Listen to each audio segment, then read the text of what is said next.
Do you have any good stories from your junior banking days? Oh my gosh, I have so many stories. I've seen the good, the bad, and the ugly. We were covering Nokia, right? So at that time, Nokia was actually a smartphone manufacturer. A question came up from the CFO, like something was missing. Back in the days, couldn't work remotely. I had this like red Vespa that I used to actually commute to the office. I thought everything depended on me. I was going much faster than the speed limit. I think I was 60 miles per hour. I was chased by the police. The police pulled me over and I freaked out because I was like, oh, this is done. They're gonna fire me. I was yelling, let me go. I need to go to the office. They're gonna fire me. Called for reinforcement, put me on the curb. So they let me go. Obviously, they sent me a very expensive ticket a few weeks later. And then the deal launched anyway. My VP basically called me and was like, yeah, you didn't do that, but it wasn't that important. That event actually had me, take a step back afterwards and really think about, is the stuff that I'm doing really important and for whom, right? Is this thing on? Yesterday's price is not today's price.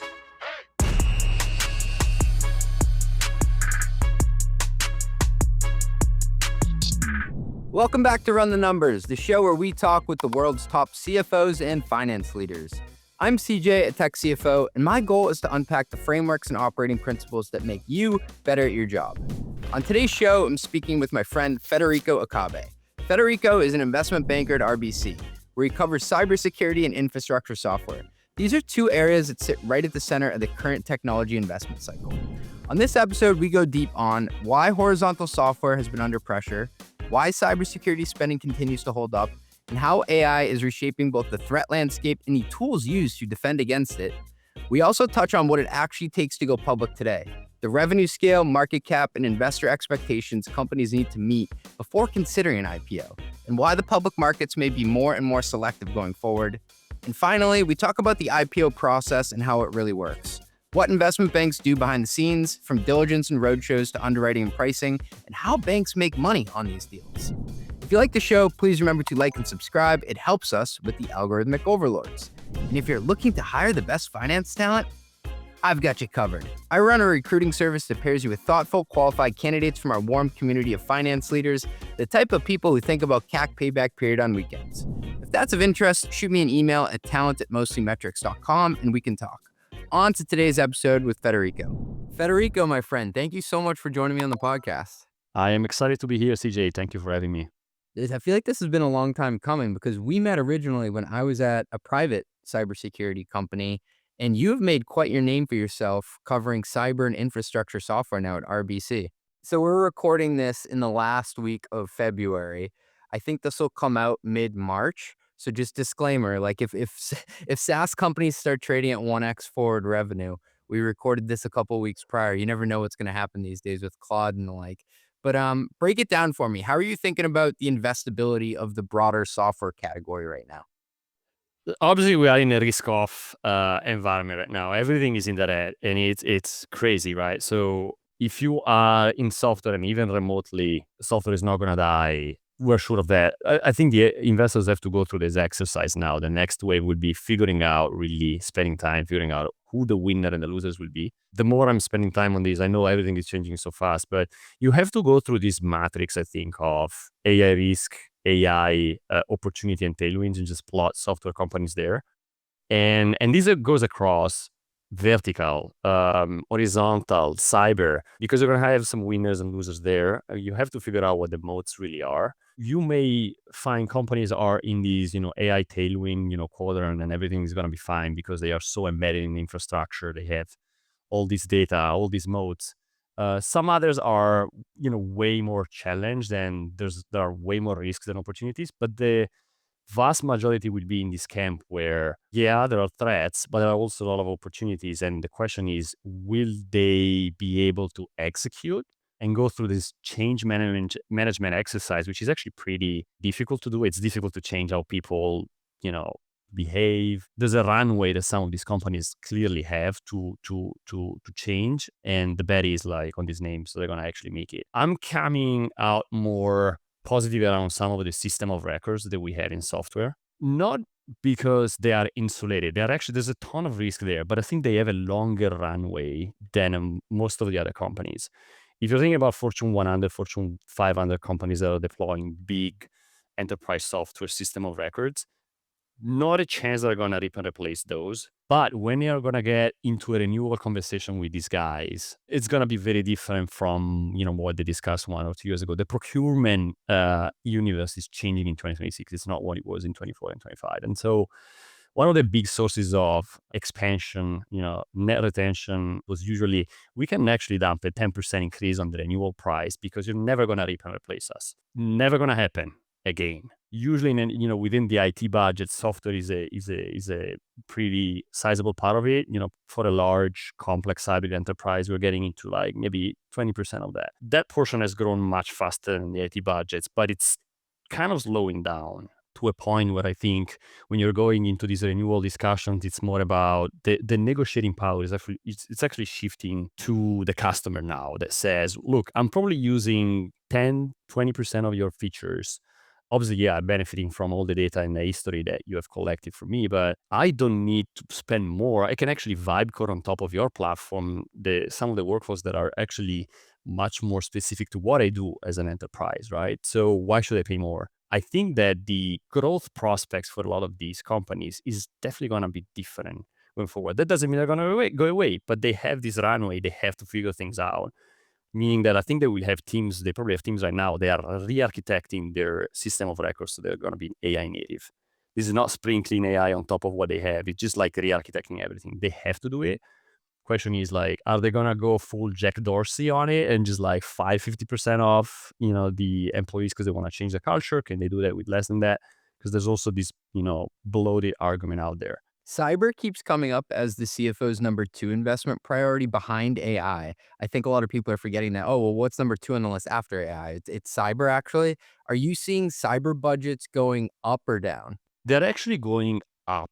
Not all the spend in cyber is equal, and we can discuss that, but they're going up for a couple of reasons. One is, obviously, companies want to deploy AI agents. They want to have people playing with LLM. How to actually safely do that is a big question, because there are some other companies that can go all in. They just want to rush to this technology. But I can tell you, if you are in a highly regulated industry, whether it's FinServ, insurance, healthcare, you're thinking 3, 4, 5 times before you're actually going all in AI. And a lot of that is around compliance, security, figuring out which type of data the LLMs will ingest. One vector will be we have to basically secure AI, how we're using it internally. And then the other vector, which is obviously, it's a pretty wild world out there. The number and the severity of attacks is only growing. Even if over the years we have created these layers of security, and we can say that now that we have a better posture than a few years ago, despite that, the attackers are actually continuing to innovate, right? So this is the only domain in IT that is very, pretty much adversarial, right? So the attacker is continuing to innovate, and we have to catch up. And just to give you like a sense of how bad things are out there now with AI is actually turbocharging a lot of these from the attacker side. So I think it was in the news at the end of last year. You can basically go on dark web forums and find these kits. There's one that is called Xantorox AI, which is, think about those as ChatGPT without any type of guardrail. We are basically able to create with those malware or phishing or social engineering type of attacks. And you're industrializing those. So basically AI is helping industrialize a lot of these attacks, right? Because of the severity of these attacks and what is happening in the environment, a CEO, CFO, this is, for them, it's mission critical. Like, their job is on the line if there's a breach. They are not going to compromise on cyber spend in an environment when the risk profile of the company is actually getting, more challenged. DevOps specifically, Federico, it seems like it's getting disrupted by vibe coding and AI-assisted development. And then Claude comes out where they said, now you can scan your code within our own tools. How are you thinking about that subsector? That area is changing so rapidly, CJ. I think a lot of the companies that we know about won't probably exist a few years from now. A lot of those capabilities are getting embedded in these AI code systems. Think about security testing, or all the security features around, application testing, software composition analysis, open source code scanning. All those things, I think, they will be part of these offerings. They will basically be embedded there. The role of the developer is changing dramatically. And even the fact that we talk about these DevOps tool chains that the developer is using, they're probably changing to a point that they will go away, because a lot of those tools, the agents are going to do the work, right? But it's kind of the low-hanging fruit for AI automation, right? So if I were one of these companies over there in that ecosystem, I would be thinking really about either embrace these or move to the runtime, or do stuff in runtime where maybe I can actually have a longer runway and be less subject to disruption. But yeah, that's an area that it's completely going to be different like in a few years. Hey, thanks for listening. We'll be right back after a word from our sponsors. Being a CFO, you know how much I love tools that actually make the lives of accounting and finance folks easier. One of my favorite tools right now is Rillet, the AI native ERP going head-to-head with NetSuite. Yes, someone is finally doing it. I met Rillet 2 years ago when they were still in stealth. Since then, they've absolutely taken the finance world by storm. Their mission is to make the zero-day close a reality, and they're actually doing it. Customers are literally closing their books at 1:35 p.m. on the first day of the month. They've got everything you need to scale your business: complex revenue recognition, native integrations, custom reporting, multi-entity, close management, and much more. They're only a few years in and are already supporting NASDAQ publicly listed companies. Yes, seriously. If you want to scale your business on an ERP that wasn't built in the 90s, you need to check out Rillet. Book a demo at rillet.com/CJ. Oh, cool, that's me. That's RILLET.com/CJ. RILLET.com/CJ. Tell them I sent you there. Ali and the team at Tabs are building something that directly addresses one of the biggest headaches I see finance teams deal with today: pulling data from your ERP, your CRM, your FP&A tools, and your usage systems, and actually making it all work together. If you're running usage-based pricing or complex contracts, you already know how this usually plays out. Contracts live in one system, usage data lives somewhere else, billing happens in another tool. RevRec gets layered on top at month end, and finance ends up just reconciling everything by hand to close the books. This is exactly the problem Tabs was built to solve. Tabs is an AI-native revenue platform built for controllers and CFOs. It brings together data from your ERP, CRM, and real product usage into a single system of record.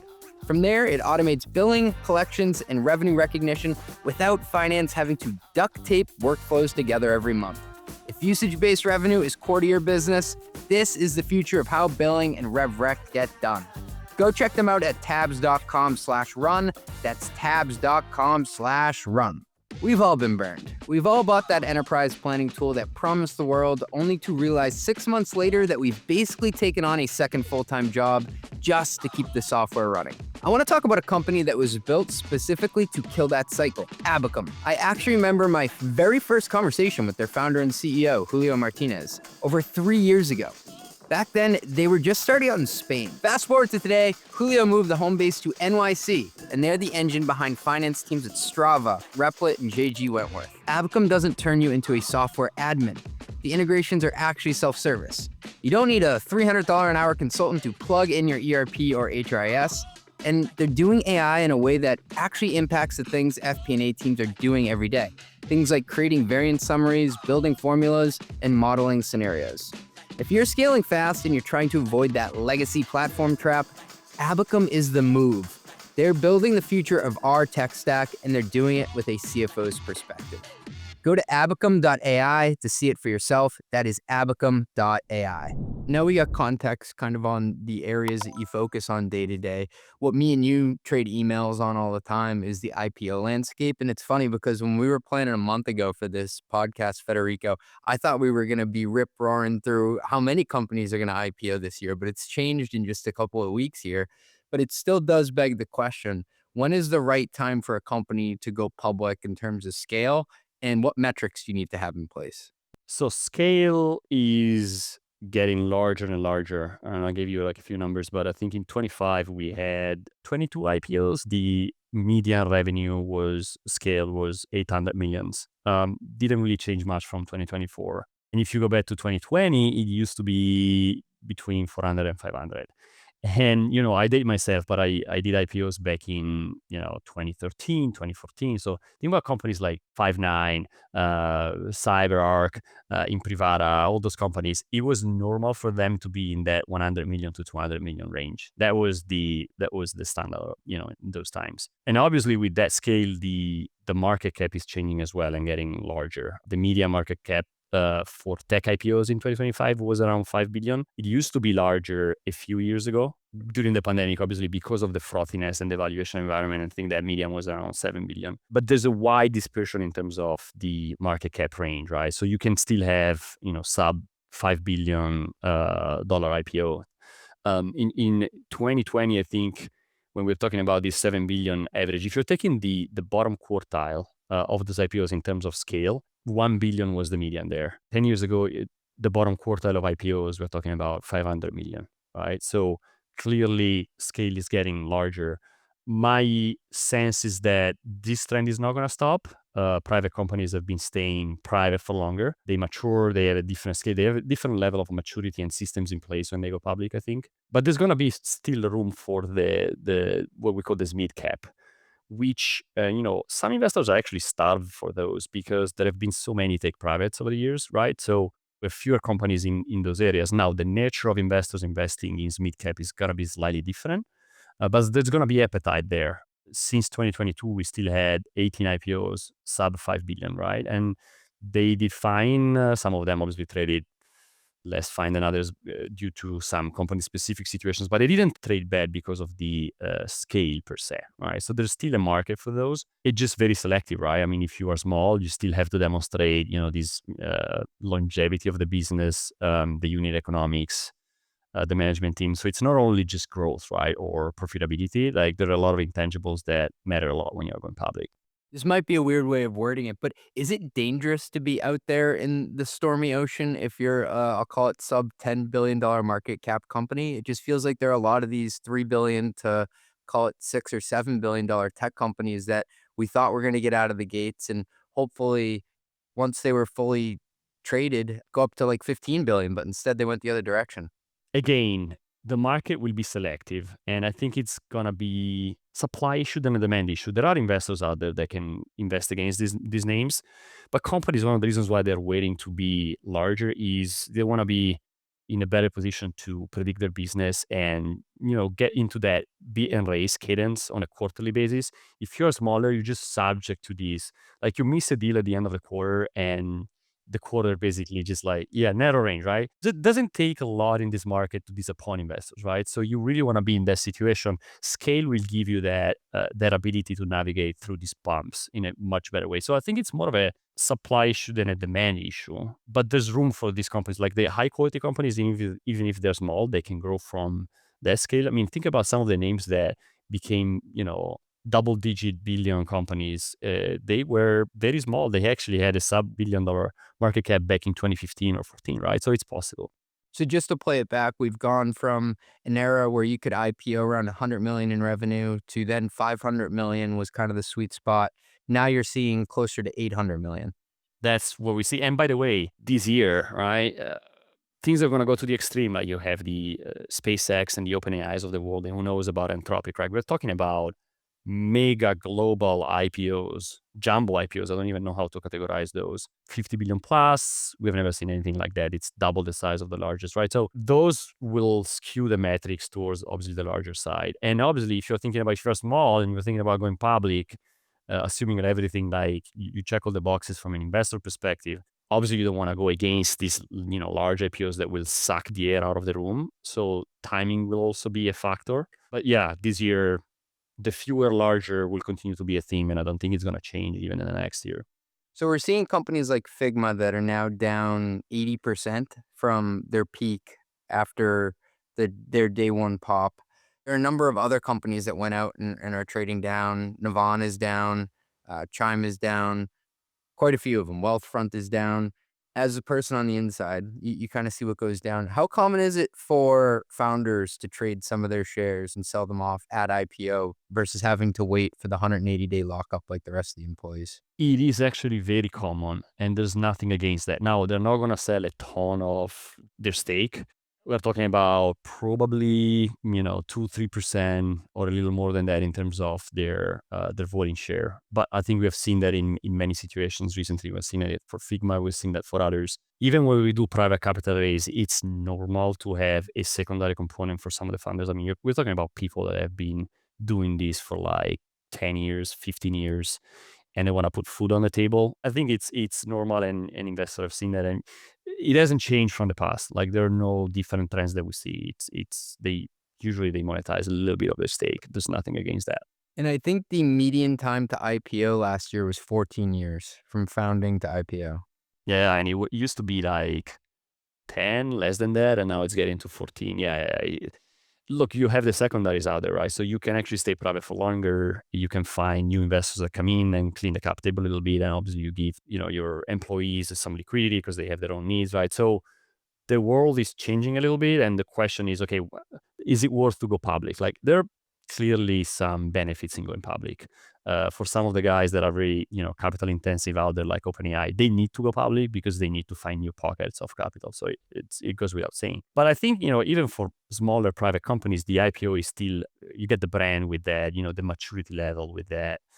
You get also currency for M&A. You're obviously not in this environment of the price valuations, but at some point when things will normalize, you can use that as a currency for M&A. So there are a lot of things to bring to the table as a positive of an IPO process, I think.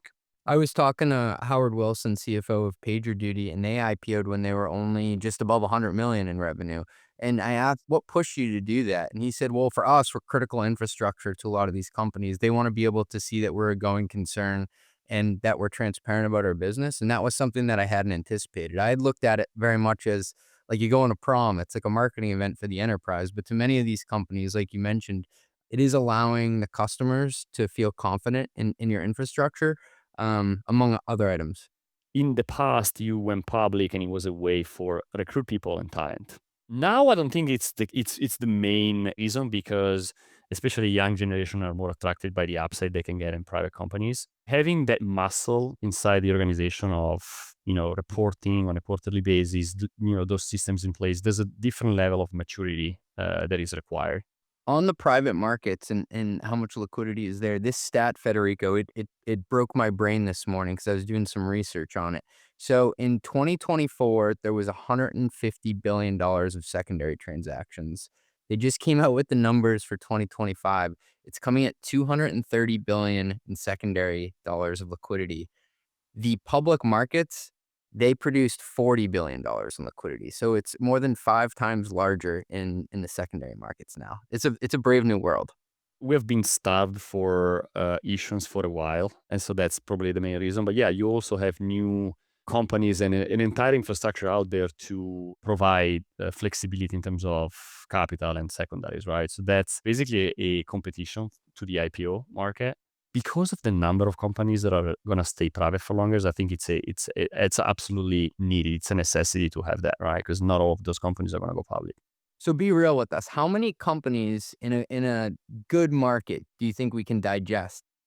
20 companies a year? 30 companies a year? Bankers have to be on the positive side, right? But those 20 to 30 IPOs that we've seen in the period of 2012 up to 2018, 19. And then we had that spike, which was unreal. We had 105 IPOs in 2021, crazy, with 40, I think, in 2020. And then we had nothing, right? I think we're going back to a normalized level. We had 22 IPOs last year in tech. I think we're probably going to a number that is going to be between 10 and 20, maybe 15 and 20.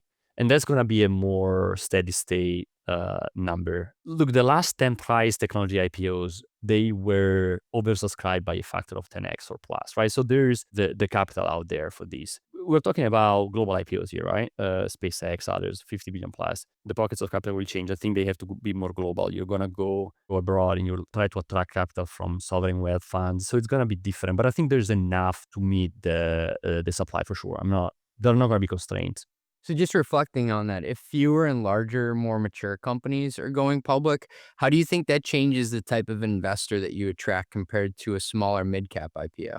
We're thinking about obviously the mutual funds, spoke about the sovereign wealth funds, but large pension plans, and you're going to have the large crossover funds, anybody that can actually write large checks. The smaller, like this mid-cap IPOs, I firmly believe there's going to be a market for those. The nature of the investor base is going to change a little bit and more skewed towards, I think, the hedge funds, some of the growth specialist names out there, the momentum-oriented investors. And by the way, even the large funds, they have sleeves that invest into mid-cap, right? So they're going to always play a role. Different composition, but I think there are going to be different people for different flavors of IPOs for sure. Hey, thanks for listening. We'll be right back after a word from our sponsors. If you're paying for A-level finance talent, they shouldn't be doing B-level tasks. CFO time is expensive. Senior finance hires are wicked expensive. And yet, in many companies, highly paid operators still spend hours reviewing expenses, chasing receipts, and reconciling systems that should already be automated. That's where Brex comes in. Brex is an intelligent finance platform that combines corporate cards with built-in expense management and AI agents that automate the repetitive work finance teams usually handle manually. Transactions are categorized automatically. Receipts are matched. Policies are enforced in real time. Reconciliation just runs in the background. So instead of adding admin as you grow, you increase output per finance hire.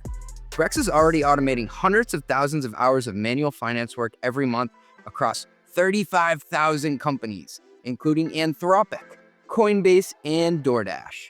If you want your finance team focused on performance instead of paperwork, check out brex.com/metrics. That is brex.com/metrics. You just launched your new AI product. The new pricing page looks great. I'm talking crisp.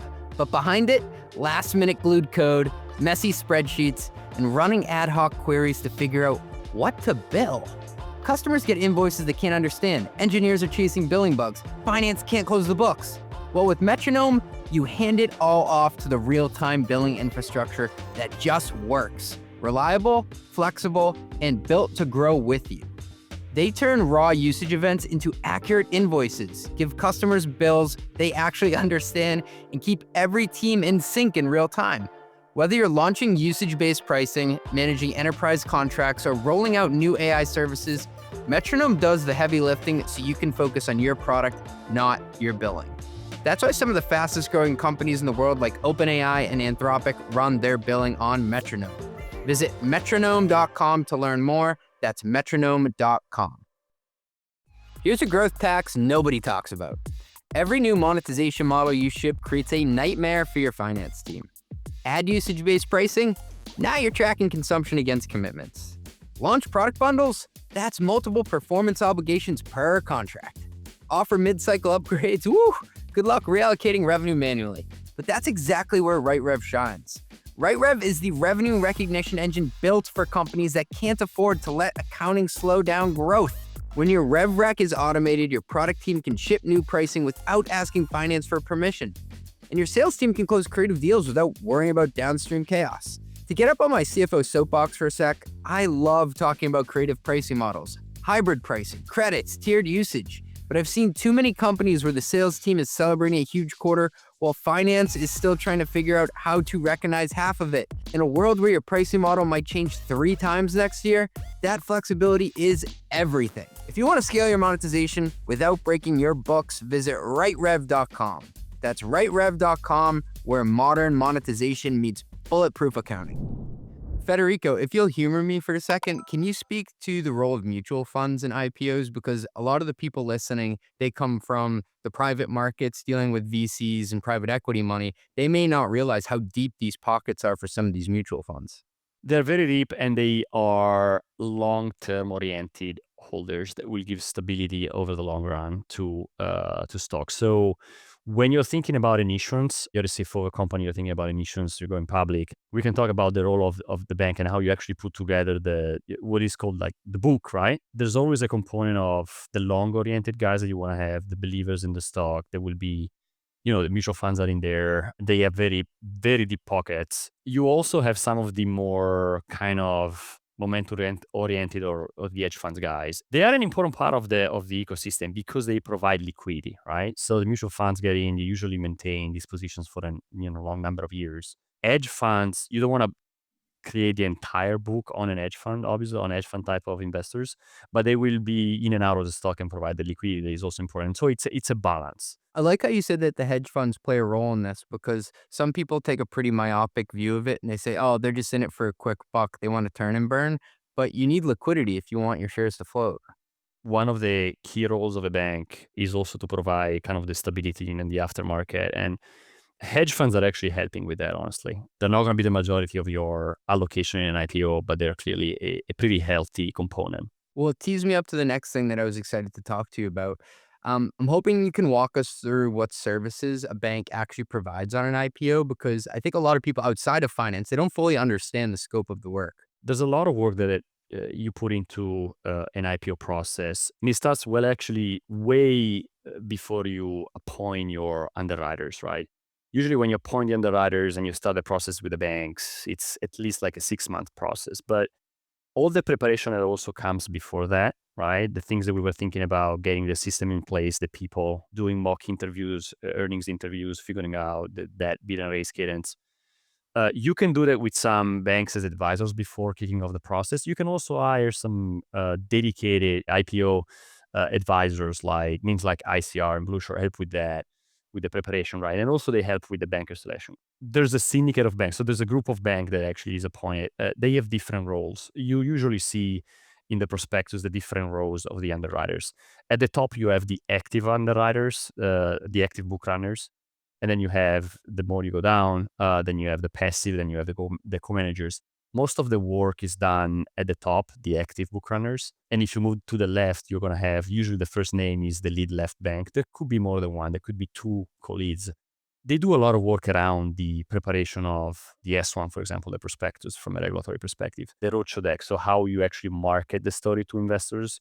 They craft the investment thesis, the valuation narrative. They help with a lot of that. All the active banks have a role in establishing relationship with the investors.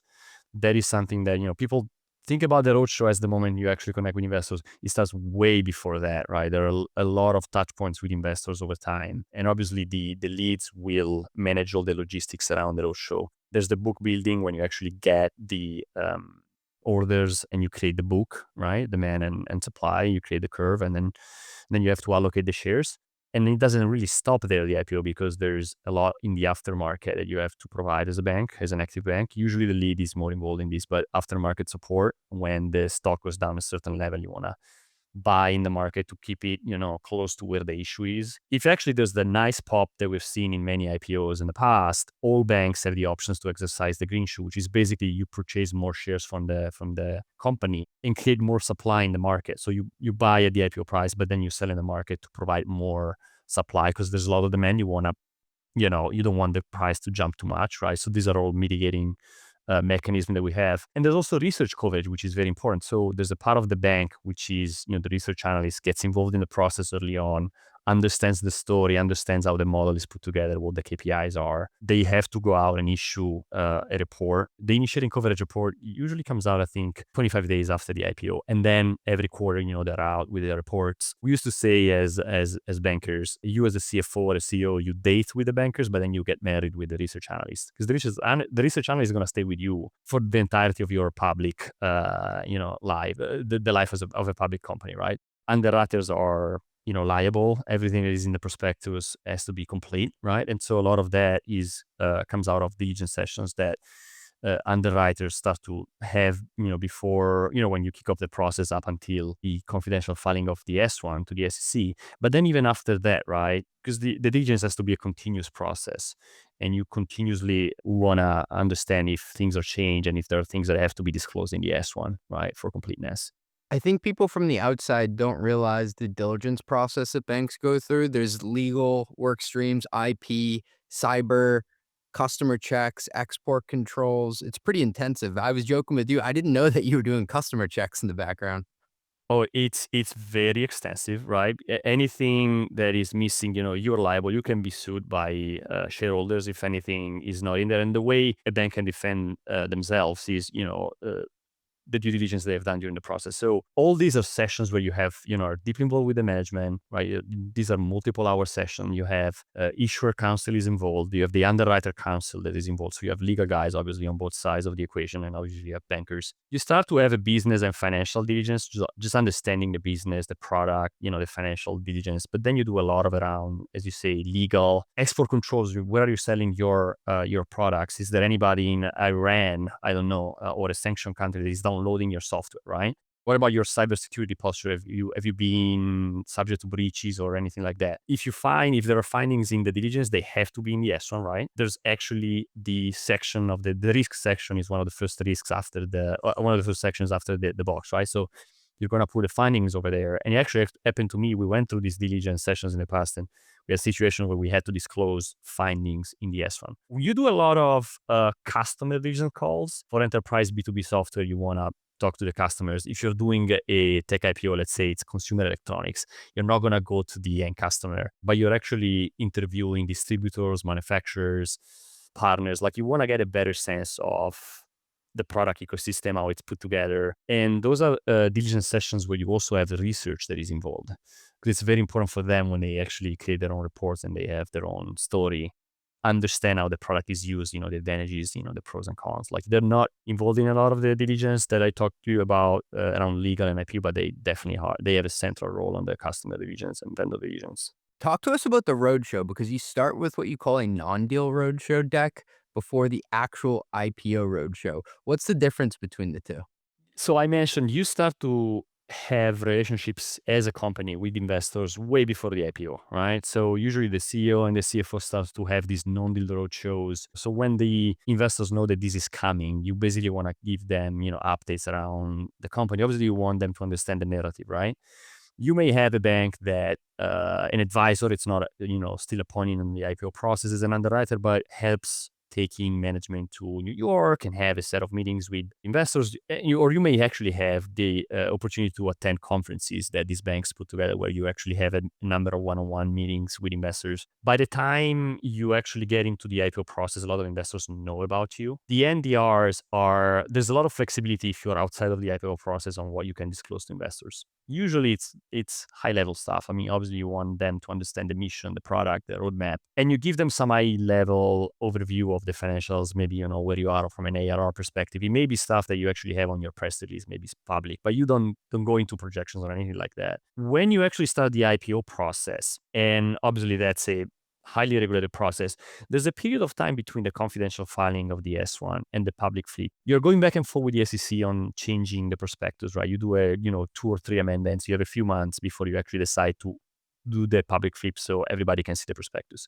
In this window, you can actually meet with investors in what we call testing the waters meeting. These are a little more structured than the NDRs in a sense that you may use an extract of the actual roadshow deck. So it's a more similar document than what you want to have on the roadshow. But you cannot disclose anything more than what is in the S1. That is very important, right? So no projections, and you can definitely do some of the historicals. You record the company doing the presentation, CEO, CFO, maybe others. You put them on camera, and then you actually upload the video of the presentation on a platform. It could be a Net Roadshow or another one. Even before you meet the investors will have a number of touch points. They will also have the opportunity to see the video on Net Roadshow, right? So most of the roadshow is actually going to be around Q&A, not repeating the story, but getting deeper into the questions, right? And by the way, what is happening in recent times, in the last few years, because of the relationships you have built with investors over time, you may be in a position to put one of those on the cover of the S1 as a cornerstone or anchor investor.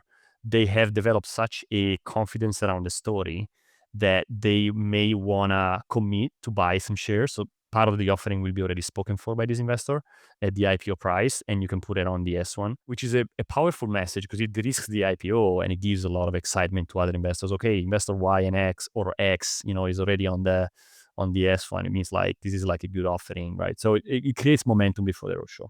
Remember, I think Snowflake had Berkshire Hathaway and somebody else on the cover. Yeah, you have a mix of crossovers, public investors, large investors. Yeah. Again, having a cornerstone investor really helps, and some of these situations creates this momentum.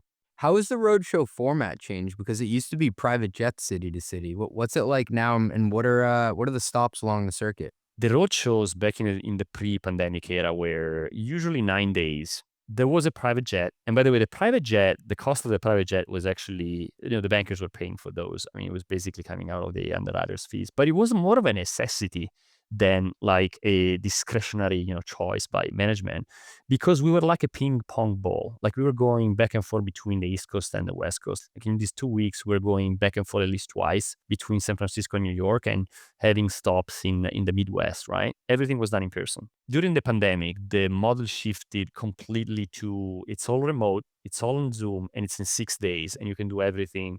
It was exhausting, but on the other hand, right? Because you were not moving, but it was like back-to-back group meetings, one-on-one meetings on Zoom. And now we are in a hybrid situation where we're taking some of the benefits from both modalities, I want to say. So you always start in New York, the roadshow. Like you want to go there. Usually the issuer goes to the active book runners' offices to do a teaching to the sales force, because the sales force will also talk to investors all the time. They need to understand the story well. And then you meet investors, you go to Boston, you go to Baltimore. There are some big investors like Tiro over there. You go back to San Francisco. You're going to probably skip now some of the stops in the middle. Like, I don't think people will go to Chicago or Kansas City anymore. You can achieve a lot by just being on Zoom, right? And so in this situation, you can still use a private jet if you want, but it's not a necessity. It used to be a necessity. Now it's not anymore. How does all this change, Federico, if it's a direct listing? They did a couple, during the 2020, 2021 era. There's this belief that basically direct listing is completely disintermediating the banks, right? It's all done by the company.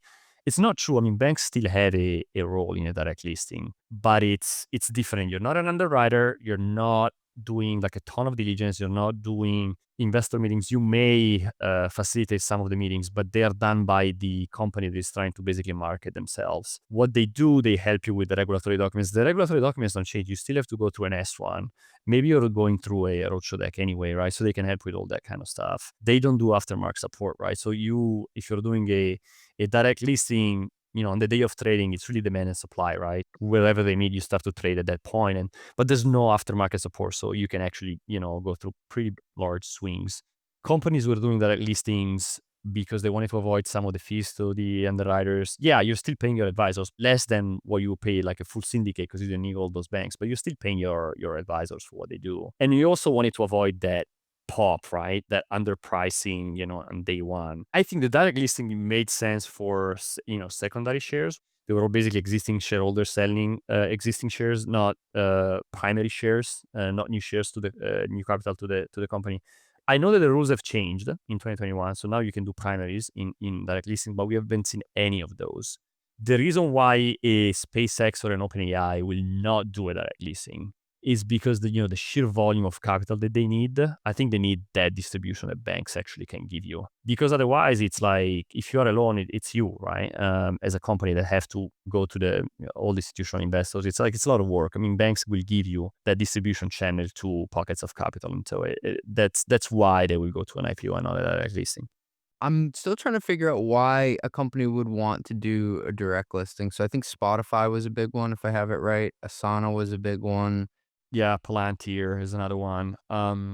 They add more of a, I think, need to create liquidity to their own. Own shareholders, not primary. Yeah, all of them. I think maybe the underpricing argument was one, but the fact we're not going to leave money on the table, right? If you do a direct listing, sure. And also you get, like, there's no lockup, right? So it's an immediate way to basically get to that path to liquidity. And if that is like a significant factor, I think it makes sense. I'm not sure how a direct listing would work with primary shares, even if the regulators gave it okay, because nobody has done it before. The other reason why you can do a direct listing if you want, if you have that brand and those connectivities with the level of connectivity with investors, even the retail investors, by the way, because they're going to be a source of demand in the market. I think it's fair. If you are more of like a less known name, maybe B2B name, I think it probably makes a little less sense. Like you want to have the support of an underwriter. You also have to take into account the fact that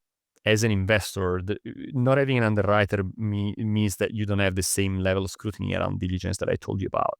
This is a perfect segue to talk about how banks actually make money. So break it down for us. On an IPO, how do banks structure this with fees and monetize it? At a high level, an IPO is almost always a firm commitment where the bank is purchasing the shares and it's placing the shares, right, selling the shares at the IPO price. They keep a spread. That gross spread is actually on the cover of the S1. So in the case of Figma, you will have a table that says, okay, Figma raised 1.2 billion during the IPO. The gross spread was 4.5%. You can calculate it because 54 million in total went to the banks. Those are the fees that the banks got. The whole syndicate, all the banks involved, right? How is that split, right, among banks? There's a way to find out. You have to go to the underwriter section of the S1 and see how many shares were allocated to each of the banks. There's a table there, so you can see that. You do your calculation, you see the percentages. In the situation of Figma, there were two co-leads, MS and GS, and they were splitting economics at 28% each, which means that they also probably split the work stream equally between S1, Roadshow, and all those things, right? And then there were a couple of actives that got 14% each, and then passive book runners, which are more in the 5% bandwidth. This is kind of typical. So this is what we see. Usually the lead book runner, which will do a ton of work, will be closer to 30%. And then you will see the other active. It can be like 3-4 banks, usually less than 20%, but in the mid-teens. And then the passives are usually less than 10% of the economics. Co-managers, they don't do much. They get, single-digit percentages of the economics. So this is the split, and it kind of goes hand in hand with the amount of work that is done, during the process, obviously. Sometimes you just got to give the guy the ball and let him cook. That's what people come to the show for. So thanks for bringing real tactical examples here. You mentioned 4.5%, 5%. I think that was on Figma. Is that negotiable? Is it fixed? How does that work? It's not fixed. It depends on the amount that you are actually raising in a market, right? So traditionally in an IPO, the growth spread can go from 4, 5, 6%. That goes out the window in the case of a jumbo IPO, because in that situation we're talking about such a large amount of capital that if I were OpenAI and SpaceX, I would just sit down with the bankers and figure out what the growth spread would be in that situation. My sense is that it's probably going to get closer to 1% and much closer to 1% than 5%, right? So, which makes sense. We're talking about even 1%, it's hundreds of millions, right? So it's going to be a big event, but the growth spread will go with the size of the offerings for sure, and it's subject to negotiation. So you mentioned lead bankers. How many leads is too many chefs in the kitchen? I mean, 2 co-leads have been in situation as a co-lead. It works well because you're splitting things equally. The rest of the active banks usually they just chime in. They can review the S1, provide comments, but they're probably not as involved as others. I don't think you're going to have a situation where you're giving 3 banks equal economics and they're all co-leads. Most of the situation is there's one lead, there's a clear lead, and then others that are gonna, chime in, because you don't want to create too much. You want to have checks and balances. That's why you want to have, a healthy number of active book runners that are just checking the work and then providing comments. But you don't want to have too many cooks in the kitchen, as you say. So I think usually 2 co-leads is you don't see more than that. And if you think about the services a bank provides on an IPO versus M&A, so that could be in the private markets or after the fact, is one more attractive to you as a banker than the other? Take M&A as a standalone product, because we can get into why the IPO is actually super important. But the M&A deal is very lucrative, right? The difference between M&A and IPO is there are fewer banks involved, especially on the sales side. You have 1 or 2 advisors, right? So you're splitting the cake. Either you're taking the entire cake or you're just splitting it with somebody else. The equivalent of the growth spread in the M&A situation is there's something similar, which is basically this concept of a percentage of the transaction value.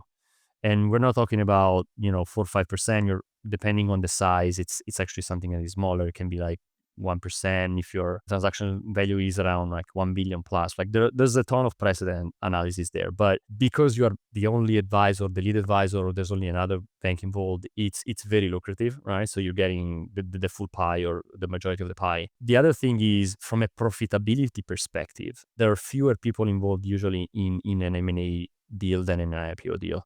IPO, you're bringing in equity syndicate, the salespeople, research, right? There are a lot more costs in that, 6+ month process that I told you about. So I haven't seen all the numbers there, but I know that there are more costs and it's a little less profitable trade than M&A, where you usually have coverage and M&A bankers. It's a smaller team, right, that is doing the work. So it's a more profitable thing. But if you're thinking the IPO, that doesn't mean that the IPO is not preferable. I think the IPO it's a phenomenal start of a relationship for a banker, right? So you actually start before that, right? If you want to have a seat on the IPO, you usually start to develop a relationship, years before that. You may be in a position you're doing a private capital raise for a company, right? Before the IPO, maybe. But when you do the IPO and the company gets the public markets, as a banker, you can sell more things to them, right? Because you have FX, interest rate hedges, and then you have all the capital markets product across equity and debt, right? So usually companies go public, and then they will need to go again and look for capital in the form of maybe a follow-on offering, or or a convert offering, or you're going to the debt market, right? So, and the bank is going to be always involved. Those deals are lucrative because they are shorter in the time frame, right? That they happen. It doesn't take 6 months to do a follow-on offering or a or a convertible deal. It's usually like a 1 or 2 day deal with a couple of weeks of preparation, maybe, right? But they're very lucrative, right? So we as bankers see the IPO as just the starting point of this relationship where we have many avenues to sell our services and then continue to nurture the partnership. This is why I always love catching up with you, because you put it into a different perspective for me. We always joke from the operator side of the table that the IPO is just the start, right? Then you have to start guiding on a quarterly basis. You have to learn the beat and raise. You have to operate like a public company. But to you and your relationship with the company is actually also the start, because there's so many other services now that they have access to deeper pools of capital and debt markets. Yeah, exactly. Maybe gearing towards a close here. You've been doing this a long time. I mean, you look young, so you must have a great skincare routine. Do you have any good stories from your junior banking days that would be fun to rehash here? Oh my gosh, I have so many stories. I've seen the good, the bad, and the ugly. And most of the interesting stuff comes obviously when I was the days when I was a junior banker, right? When you're in the trenches in the late hours and you see the weird things happen. There are many, but there's one that is like really my story and it also kind of highlights how naive I was when I started this job. It was one of my first deals back in 2012, 13 period, right? So we were covering a company out of Europe, Nokia, right? So at that time, Nokia was actually a smartphone manufacturer. I mean, they tried to catch up with Apple, and then they just focused on infrastructure. So they became a completely different company. But at the time, they were trying to go to the market to get capital to finance their latest, smartphone launch to catch up with Apple. And they were doing a convertible deal. We were covering the company from West Coast, so it was a big difference, right? Those guys in Europe, they were supposed to launch the deal, I think it was a Monday morning, their time. It was late in the evening of, my time on the West Coast. In one of these situations, so we did work with the company, and we got to a point that it was one of those bring down diligence calls before launching the deal. A question came up from the CFO, like something was missing, and my zealous VP told me, I was a junior associate at the time, like, we have to do this analysis right away, otherwise they cannot really launch the deal. It's important, right? And I was like, oh my gosh, I have to do this analysis. Now, back in the days, couldn't work remotely. We didn't even have the infrastructure to do that for many reasons, right? It was really difficult for us to even scroll a PDF remotely. So I had this like red Vespa that I used to actually commute to the office, and I didn't even take my documents. I just went on El Camino. It was midnight on Sunday. El Camino Real is this road that basically connects all the towns in the peninsula. I had to go to through Menlo Park. And I wanted to get to the office as soon as possible. I thought everything depended on me. So I was going much faster than the speed limit. I think it was 60 miles per hour on El Camino. I was chased by the police. The police pulled me over, and I freaked out because I was like, oh, this is done. They're going to fire me. I was already off the Vespa, and I was chasing the policeman, yelling, let me go. I need to go to the office. They're going to fire me. The policeman freaked out because it doesn't see stuff like that in very quiet Menlo Park, and so pulled out a gun, called for reinforcement, put me on the curb. Obviously, I didn't have any document that could just like back up what I was saying. So it took me a long time and a lot of people around me to basically explain the situation. Luckily, I was already on the database of the police in Menlo Park for another speeding ticket that I got. I wasn't a great driver back in the days. So they let me go. Obviously, they sent me a very expensive ticket a few weeks later. I got into the office. I log in, I was like, oh my gosh, I have to do this stuff. And then the deal launched anyway. My VP basically called me and was like, yeah, you didn't do that, but it wasn't that important, right? I mean, you knew that we were launching anyway. And I was like, what are you talking about? I thought it was super important, right? So I went back home. It started to pour, right? I didn't even have a jacket. I got back home and I was soaked. And my wife on the door was like, you're a complete idiot. And she was totally right? I was like, oh my God. The morale of this, and by the way, my wife, she's a graphic designer. She carried one of those deal toys for me after this. And it was something like, she wrote, keep calm and think you're not saving human lives. I was like, as a junior banker, I really thought like, this is the priority. What we're doing is super important, right? Everything is important. My internal client is my external clients. It doesn't matter. We're not saving human lives. It's actually not rocket science what we do. That event actually had me, take a step back afterwards and really think about what am I doing? Is the stuff that I'm doing really important and for whom, right? For the client, for the internal client, right? When you're a junior bank and you want to demonstrate you're crushing it, you're doing like some stupid stuff. And so that was an interesting one. Last one I got for you. I usually ask CFOs this question about the craziest thing they've ever had someone try to expense. Either maybe you're looking through the diligence rooms for a company that's going to IPO, or I know bankers, they always have an Amex. What's your story here? As you know, as a junior banker, you have a certain number of allowances for, late night meals. People stay in the office late in this job, right? I think back in the days I was getting $25 per meal. Now it's more than that, obviously, with inflation. But we also got an allowance for going back home after 11 p.m. if you wanted to actually grab a cab. We didn't have Uber back in the days, right? So people were getting cabs if they didn't commute to the office. So there was another junior banker was very, very innovating in the way he was thinking. What he did, he was commuting to the office with his own car. But then what he was doing, he basically created a fake taxi company account on Square. So you had one of these devices where you could swipe the card, right? So every night, the guy was taking the car back home and then swiping the card and basically just taking money off of the corporate card into his own account. And nobody knew about this at all. And it went on for months. The way he got caught was because I think he was too greedy and he became an outlier. It was basically the associate that was expensing the most amount of money across entire, office base of this global bank. It's a little bit of an extreme case, but it shows how, things like these happen everywhere, right? So, and you have to keep an eye open to this kind of stuff. Federico, this has been an absolute pleasure to catch up with you. Thanks for joining me. My pleasure. It was great, CJ. Run the Numbers is a mostly media production. Yelling and intro by Fat Joe. Artwork by Meg D'Alessandro. Show is executive produced by Ben Hillman. Nothing said on this podcast is intended to be business or investment advice. It's the sole opinion of me, a guy who feeds his dog way too much ice cream and has a history of net operating losses. LOL. If you like this podcast, hit subscribe and give us 5 stars. It will take like 2 seconds and our algorithm overlords love it. Drink water, call your mom, and have a great day. Peace.